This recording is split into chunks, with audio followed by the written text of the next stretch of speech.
আজকে আমি তোমাদেরকে গাছের এমন একটা টনিকের নাম বলবো যেটা কিনতে তোমাদেরকে বাইরে যেতে হবে না, বাড়ির মধ্যেই সেটা অ্যাভেলেবেল। কোনো রকম পয়সা খরচেরও দরকার নেই এবং সেটা আমরা ফেলেই দিই বেশিরভাগটা। এটা কি বলো তো? এটা হচ্ছে ভাতের ফ্যান। ভাতের ফ্যান এর মধ্যে খুব পরিমাণে ম্যাগনেসিয়াম, পটাশিয়াম, ভিটামিন এই সমস্ত রয়েছে। এটা আমরা এমনিতেও কোনো ইউজ করি না, তো এটা যদি আমরা গাছের জন্য ইউজ করি, গাছের কিন্তু বেশ ভালো হয়। আমরা অনায়াসেই পটাশিয়াম, ম্যাগনেসিয়াম বাজার থেকে আর কিনে আনতে হবে না রাসায়নিক সার হিসেবে।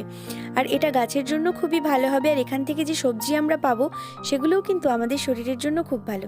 তবে একটা জিনিস মাথায় রাখবে, এগুলো কিন্তু জলের সঙ্গে ডাইলুট করে দেবে, কখনোই ডাইরেক্ট দেবে না।